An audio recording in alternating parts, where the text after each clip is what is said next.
Hello बच्चों। यहाँ question में दिया है three spools A B C each having moment of inertia M R square by four R placed on the rough ground with a force F is applied as position shown in the A B C then. इसमें पूछा है frictional force किस पे आगे लगेगा किस पे पीछे लगेगा। तो बेटा इसका एक छोटा सा डेरिवेशन है, मैं आपको यहाँ करके दिखाता हूँ और उस डेरिवेशन से जो रिजल्ट आएगा अगर आप याद रख पाओगे ना, तो इस तरह के क्वेश्चन या और भी बहुत सारे क्वेश्चन जिसमें आपके पास कोई भी फोर्स सरफेस के पैरेलल यदि लग रहा है एक्सटर्नल और उसकी पोजीशन दी है, तो आप फ्रिक्शन का डायरेक्शन बहुत आसानी से उस रिलेशन से निकाल सकते हैं। चलिए, तो मान लेते हैं यहाँ पे पहला वाला कोई क्वेश्चन, मैं आर बाई थ्री नहीं ले रहा हूं, समझिएगा, मैं इसको स्मॉल आर ही लेके पूरा प्रॉब्लम सॉल्व करूंगा। तो एम जी मैंने नीचे लगा दिया, नॉर्मल रिएक्शन ऊपर है और मैंने फ्रिक्शन को आगे की तरफ में माना। अब अगर सॉल्व करने के बाद फ्रिक्शन प्लस आएगा तो वो आगे लगेगा और सॉल्व करने के बाद फ्रिक्शन निगेटिव आए तो वो पीछे लगेगा। क्लियर है? जहां पे स्मॉल आर जो है, स्मॉल आर इस वाले फोर्स का सेंटर से अपवर्ड डायरेक्शन में परपेंडिकुलर डिस्टेंस है। क्लियर? तो अब मैं अगर यहां से ट्रांसलेशनल मोशन की इक्वेशन लिखूं तो देखो बेटा, आपको यहां से मिलेगा F plus F S is equals to M into A. ये फर्स्ट इक्वेशन मिल गया। अब अगर मैं सेंटर के अबाउट टॉर्क निकालूं, सेंटर के अबाउट अगर मैं टॉर्क निकालूं तो हमको दिख रहा है इस एफ का टॉर्क क्लॉकवाइज होगा और इस फ्रिक्शन का टॉर्क एंटी क्लॉकवाइज होगा। अगर हमने एक्सेलरेशन आगे ले रखा है तो इसका एंगुलर एक्सेलरेशन अल्फा हम कुछ ऐसा लेंगे और अगर ये प्योर रोलिंग हो रहा है तो alpha is equal to A by R होगा। तो एफ का टॉर्क मिलेगा एफ इंटू स्मॉल आर और एफ एस का टॉर्क होगा F S into capital R is equal to I into alpha. Clear है? मैं आई की वैल्यूज भी पुट नहीं कर रहा हूं, निश्चिंत रहे, मैं आई के टर्म्स में आंसर निकालूंगा। ठीक है? अब यहां से हमारे पास ये आ गया F into small R F S into capital are आई और अल्फा की जगह मैंने लिख दिया ए बाई आर। क्लियर है? ये आ गया इक्वेशन नंबर टू। अब फर्स्ट इक्वेशन में मैं कैपिटल आर से मल्टीप्लाई कर देता हूं, तो F into capital R plus F S into capital R is equals to M A into capital R. इस इक्वेशन में मैंने कैपिटल आर से मल्टीप्लाई कर दिया। अब अगर इन दोनों इक्वेशन को ऐड कर दिया तो मैंने यहां से एफ एस गायब हो गया। यहां से इक्वेशन हमारे पास आ रहा है F into R plus R is equals to, मैं अगर ए कॉमन निकालता हूं तो यहां से मिलता है M R plus I by R, M R plus I by R. Clear है? बढ़िया है।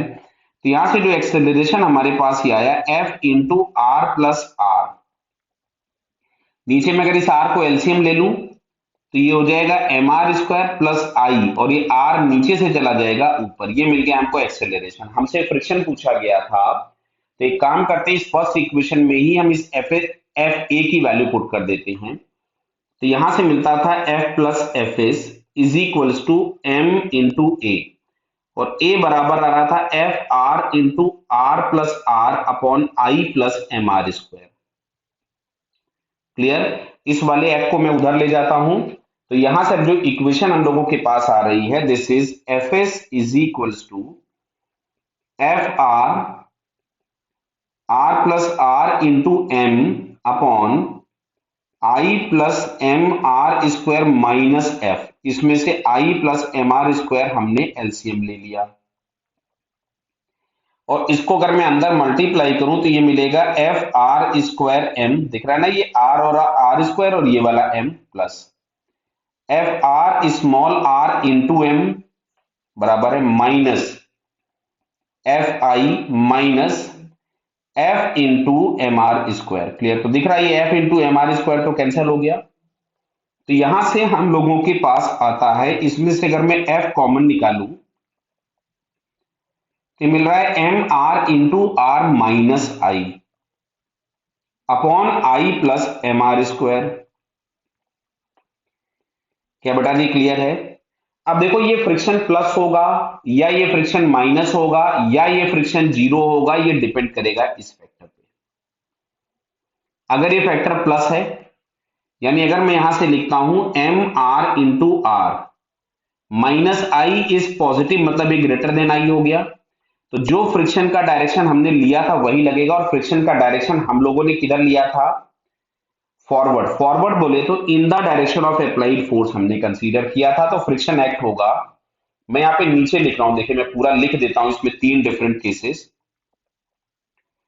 कि अगर M R into R is greater than I, तो यहां से जो एफ एस लग रहा था, F S act in the direction of applied force.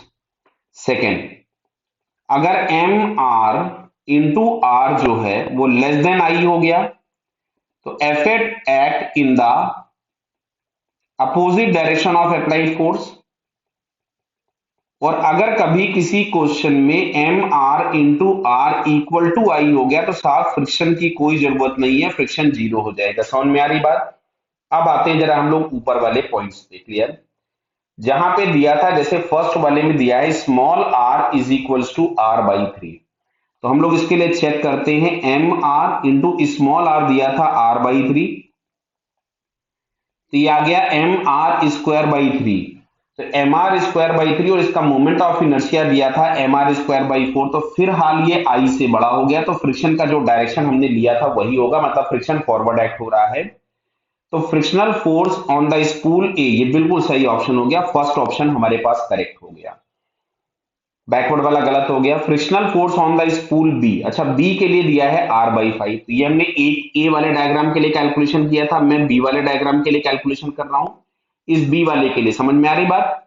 तो अब यहां से मैंने लिखा M R into R by 5, ये एम आर स्क्वायर बाई 4 से छोटा हो गया, दिख रहा है ये? तो अगर ये छोटा हो गया तो फ्रिक्शन का डायरेक्शन अप्लाइड फोर्स के अपोजिट एक्ट होगा, और अप्लाइड फोर्स फॉरवर्ड लग रहा था, मतलब फ्रिक्शन बैकवर्ड होगा।